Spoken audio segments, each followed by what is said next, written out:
Bonjour à vous et bienvenue dans cette nouvelle bulle d'oxygène et de légèreté.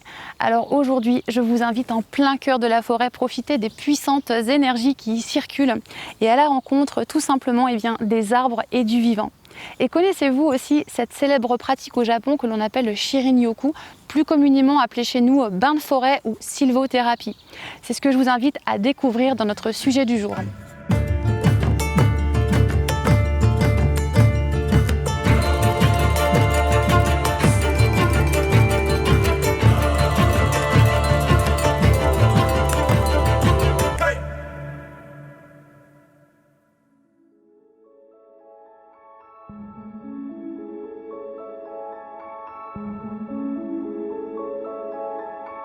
Alors j'espère que vous êtes vous aussi bien installés dans ce petit espace de ressourcement et de vitalité. La forêt, tout un espace qui nous invite justement à la reconnexion à nous et aux vivants. Et peut-être déjà pouvez-vous ressentir les effets apaisants de la couleur, le vert, et puis peut-être pouvez-vous ressentir aussi les odeurs qui s'en dégagent et qui agissent comme ça sur la diminution notamment du stress et de la pression artérielle.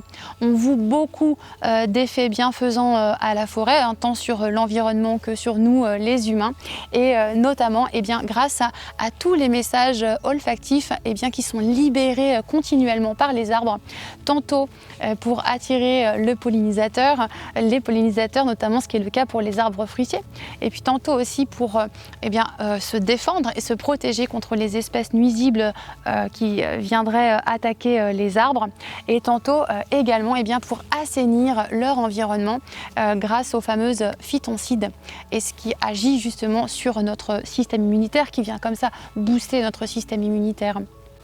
Le Shirin-yoku, une pratique médicale populaire au Japon, un art qui existe depuis des dizaines d'années là-bas et que l'on pratique ici dans notre pays plus communément sous le nom de sylvothérapie ou de bain de forêt. Et essentiellement, les bains de forêt sont une pratique visant à nous ressourcer, à nous reconnecter à nous et aux vivants.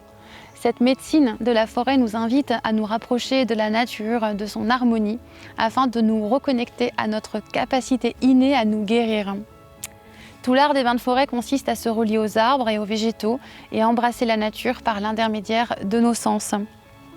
Alors autant de bonnes raisons pour se balader en forêt et inviter comme ça à profiter pleinement de tous les effets sur notre bien-être et sur notre santé.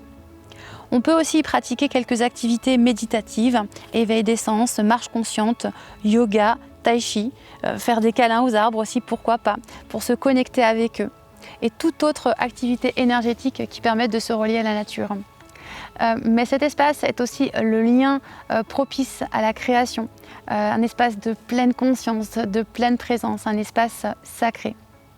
Car en effet, c'est dans cet espace précieux et sacré de la forêt que l'on peut ressentir, lorsque l'on est pleinement présent, tout simplement notre lien avec le vivant et presque même la sensation de ne faire qu'un avec elle. Alors on sait maintenant qu'une véritable intelligence se trouve au cœur des arbres et que notamment grâce à leur système magique de réseau en sous-sol, de racines interconnectées les unes avec les autres, avec les champignons, ils communiquent, ils s'envoient des messages, ils s'entraident, ils ont des relations intimes, et en tout cas grâce également à leurs messages olfactifs, ils permettent d'agir les uns entre les autres, les uns pour les autres. Ils ont cette intelligence collective innée, et ce qui n'est pas sans nous rappeler le fonctionnement également des abeilles. Chacun agit, chaque individu agit pour l'intérêt de tout, du grand tout, du fonctionnement et du maintien de la vie. Et ceci me ramène un peu également en comparaison au fonctionnement des cellules de notre corps humain. Chaque cellule de notre corps fonctionne les unes entre les autres pour l'intérêt et la survie, en tout cas de l'ensemble. En cela, s'inspirer du vivant pour œuvrer chacun à son niveau et à sa manière dans l'intérêt de tous et trouver sa raison d'être pour le collectif et au-delà de nos besoins propres et davantage liés à l'ego.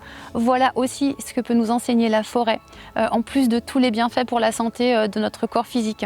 Elle nous éveille, nous les humains, à notre spiritualité et à notre essence et nous permet de nous reconnecter à notre âme et ce à pourquoi nous sommes ici dans cette vie et au rôle que l'on a à jouer pour le bien-être de tous les êtres vivants et de notre planète. Aussi, percevoir que l'on est tous reliés les uns aux autres, comme le sont les arbres, nous invite à voir qu'une partie de notre énergie est en connexion aussi avec celle des autres. Voilà comment nous pouvons commencer à agir pour la communauté, en prenant tout simplement grand soin de nous et dans la manière dont nous choisissons de nous nourrir aussi bien notre corps que notre esprit et de faire le tri de ce qui est bon pour nous et de ce qui est inutile pour être en parfaite santé sous tous les aspects.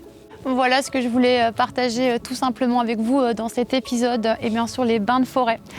Si vous êtes désireux d'en savoir plus sur la vie des arbres, je vous invite à lire cet excellent ouvrage de Peter Wohlleben, La vie secrète des arbres. Si vous êtes désireux également de découvrir plus d'aventures et plus de curiosité en pays de Haute-Savoie, n'hésitez pas à vous rendre sur le blog vivreenhaute-savoie.com. En ce qui nous concerne, on se retrouve très prochainement dans un épisode où cette fois-ci on va parler d'amour. D'ici là, je vous souhaite de prendre grand soin de vous, plein de bains de forêt, profitez plein d'énergie, prenez plein d'oxygène, respirez et à très bientôt. Merci.